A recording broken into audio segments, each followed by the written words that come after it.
Pemerintah Daerah Istimewa Yogyakarta hingga saat ini belum menerapkan sistem new normal atau tatanan kehidupan baru. Pemda DIY memutuskan untuk memperpanjang masa tanggap darurat COVID-19 hingga 30 Juni mendatang. Keputusan ini diambil berdasarkan hasil laporan perkembangan penanggulangan COVID-19 di masing-masing wilayah kabupaten dan kota. Hingga saat ini tercatat masih terjadi penularan COVID-19 di wilayah DIY. Masa tanggap darurat awal berlaku hingga 29 Mei. Adapun perpanjangan masa tanggap darurat berlaku 30 Mei hingga 30 Juni mendatang. Perpanjangan status tanggap darurat ini juga merupakan bagian persiapan jika pemerintah pusat menerapkan kebijakan new normal.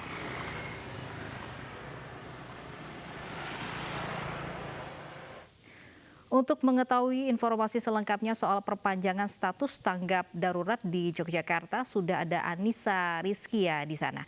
Anissa, apa yang membuat Pemda DIY memperpanjang status tanggap darurat? Ya, Lovi dan juga pemirsa, saat ini memang untuk status tanggap darurat COVID-19 di wilayah Provinsi Daerah Istimewa Yogyakarta ini yang awal mulanya diberlakukan pada hingga tanggal 29 Mei 2020 saat ini diperpanjang hingga bulan Juni 2020. Dan untuk mengetahui apa yang sebenarnya mendasari dari pihak Pemda DIY memperpanjang masa tanggap darurat ini, saat ini saya bersama Wakil Sekretaris Gugus Tugas COVID-19. Selamat siang Bapak. Selamat siang Mbak Anissa. Bapak bisa dijelaskan Pak, apa sebenarnya yang mendasari saat ini Pemda DIY memperpanjang masa darurat COVID? Ya, pertimbangan yang pertama, Kepres tentang bencana nasional kan masih berlaku ya. Kemarin ada surat edaran dari BNPB, dari gugus tugas bahwa selama itu belum dicabut maka masih berlaku bencana nasional itu ya. Kemudian yang kedua, dari berbagai indikator di DIY memang dalam beberapa hari ini kita zero growth ya untuk kasus positif yang meninggal ya. Tetapi juga kalau kita bicara waktu kan baru 2-3 hari ini ya. Nah, semoga ini ke depan landai ini akan terus berlangsung. Nah. Tetapi dari sisi epidemiologis ya itu masih belum cukup untuk kemudian kita mencabut tanggap darurat itu. Nah, kita masih harus meyakinkan bahwa dalam waktu 1 bulan ini kondisi kasus di DIY akan landai bahkan turun ya diharapkan ya. Memang kematian kita juga rendah ya, rendah. Nah, itulah yang kemudian menjadi latar belakang kenapa Bapak Gubernur menetapkan keputusan Gubernur nomor 121 tahun 2020 tentang perpanjangan tanggap darurat yang akan berlaku 30 Mei sampai dengan 30 Juni. Nah, ini kita berharap dalam 2 siklus inkubasi, dari 2 kali 14 hari lah, itu kemudian kita bisa memastikan berusaha semaksimal mungkin untuk terjadinya penurunan kasus di DIY. Namun demikian bersamaan dengan kita berupaya untuk tadi menurunkan kasus dan juga dari sisi kesiapan rumah sakit dan juga epidemiologisnya, kita juga mulai mempersiapkan untuk perangkat-perangkat yang diperlukan apabila nanti kita memasuki new normal. Jadi saya baru saja rapat dengan Bapak Gubernur yang dalam waktu 1 minggu ini gugus tugas diberi tugas oleh arahan Bapak Gubernur supaya segera menyiapkan kebijakan dan SOP terkait dengan berbagai hal apabila nanti new normal itu diberlakukan. Jadi ini baru persiapan ya. Kalau kemudian nanti kondisi itu sudah memenuhi kriteria untuk berlakunya normal, maka kita sudah siap dengan perangkat-perangkat itu. Jadi kita tahu terkait dengan perhotelan, objek wisata, ya, kemudian perbelanjaan, pusat-pusat perbelanjaan, sekolah, museum, perpustakaan dan sebagainya kan tentu ketika kita akan memasuki normal itu, di sisi lain harus diimbangi dengan ketaatan masyarakat terhadap atau disiplin masyarakat terhadap protokol kesehatan. Jadi aktivitas dibuka, tetapi di sisi lain harus ada kesadaran untuk mentaati protokol kesehatan itulah. Ini yang menjadi kunci ya. Baik Pak Biworo, matur nuwun sekali atas waktunya, dan memang itu tadi pemirsa yang mendasari mengapa tanggap darurat COVID-19 ini diperpanjang hingga akhir Juni 2020, dan nantinya memang pihak Pemda DIY terus melakukan pemantauan terkait kebijakan yang nantinya akan diberlakukan ataupun tatanan kehidupan baru new normal yang menunggu dari keputusan dari pemerintah pusat. Demikian Lofi, kembali kepada Anda di studio. Baik, terima kasih Anissa Rizky yang melaporkan langsung dari Yogyakarta.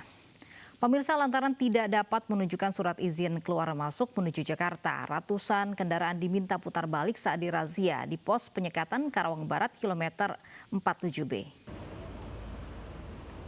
Hari ini arus lalu lintas di pos penyekatan Karawang Barat kilometer 47B terpantau lancar. Dalam razia PSBB sebanyak 230 kendaraan diminta putar balik ke daerah asal karena tidak menunjukkan surat izin keluar masuk menuju ibu kota. Hanya kendaraan logistik yang diperbolehkan petugas untuk melakukan perjalanan. Rencananya pos penyekatan di titik ini akan berlangsung hingga 7 Juni.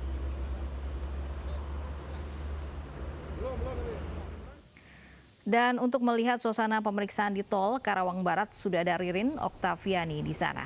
Ririn, seperti apa suasana pemeriksaan kendaraan di sana saat ini?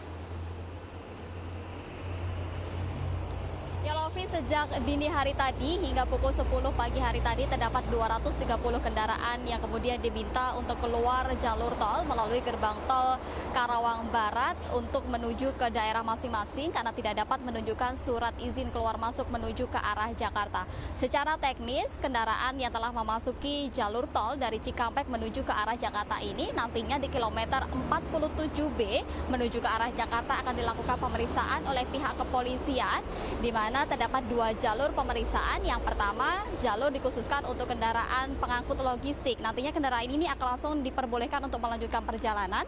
Sementara untuk kendaraan pribadi dan juga angkutan umum, masing-masing kendaraan akan dilakukan pemeriksaan. Tidak hanya kendaraannya saja, namun juga masing-masing penumpang di dalamnya juga akan diminta untuk dapat menunjukkan surat izin keluar masuk menuju ke arah Jakarta. Tidak hanya kepemilikan saja yang akan dilakukan pemeriksaan, namun juga keaslian dari SIKM yang dimiliki oleh masing-masing penumpang. Nantinya pihak dari Satpol PP akan melakukan pengecekan keaslian dengan melakukan scan barcode yang sudah ada atau tertera di dalam surat tersebut. Jika tidak dapat menunjukkan SIKM ataupun surat SIKM tidak asli, maka akan diminta untuk keluar jalur tol melalui gerbang tol Karawang Barat untuk kembali menuju ke daerah masing-masing. Dan dari pantauan kami bahwa masih banyak kendaraan yang kemudian hanya dapat menunjukkan surat tugas saja. Padahal surat tugas adalah salah satu bagian dari syarat permohonan SIKM yang dapat diakses di corona.jakarta.go.id.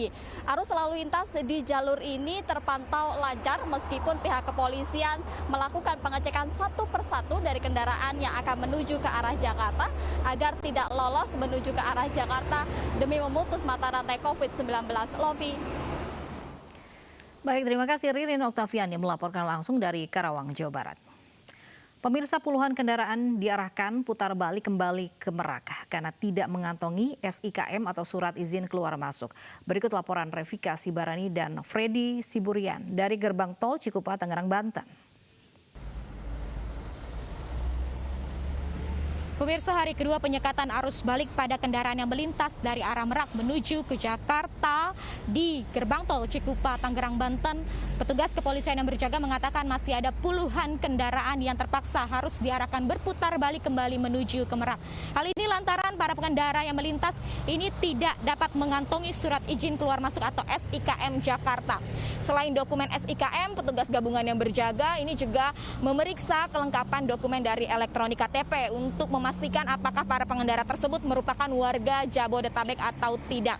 Namun petugas kepolisian tadi menyampaikan kepada kami, sekalipun pengendara yang melintas ini dalam kebutuhan perjalanan dinas, namun petugas kepolisian mengacu pada surat izin keluar masuk Jakarta sehingga para pengendara dalam kebutuhan dinas yang tidak dapat menunjukkan SIKM ini juga kembali diarahkan menuju ke arah Merak. Dapat kami informasikan, sebagian besar kendaraan yang melintas sejak pagi hingga siang hari ini, pantauan kami adalah kendaraan berplat A. Dan kami juga dapat memastikan kepada Anda pemirsa, sekalipun masyarakat kemarin dapat lolos dalam arus mudik lebaran, namun petugas kepolisian memastikan untuk arus balik ini, para pengendara ini tidak akan dengan mudah untuk memasuki Jakarta dan sekitarnya.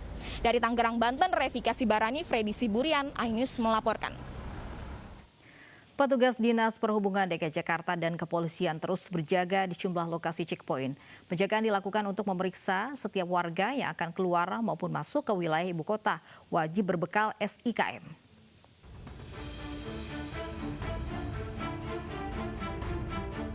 Setiap warga yang akan keluar dan masuk wilayah ibu kota harus memiliki surat izin keluar masuk. Namun tak sembarangan warga yang diperbolehkan untuk mendapatkan SIKM. Hanya mereka yang bidang pekerjaannya termasuk dalam sektor yang diperbolehkan beraktivitas selama PSBB yang bisa mendapatkan surat izin keluar masuk. Sementara itu, menurut Wakil Gubernur DKI Jakarta Ahmad Riza Patria, hingga saat ini seleksi permohonan SIKM terus diperketat. Memproses tidak kurang dari 132.845 yang mencoba mengisi formulir, kemudian juga sudah selesai 986 dan yang ditolak ada 3.930 dan yang masih dalam pengajuan 22. Ini data sampai kemarin ya. Dan sampai hari ini terus banyak sekali yang mengajukan, namun yang paling penting harus dipahami oleh warga yang bisa mengajukan surat izin keluar masuk adalah orang yang terkait dengan tugas di sebelah sektor. Warga bisa mendapat SIKM dengan mengakses corona.jakarta.go.id. Selanjutnya, siapkan berkas persyaratan, isi formulir permohonan, cek berkala pengajuan perizinan lalu cetak dokumen.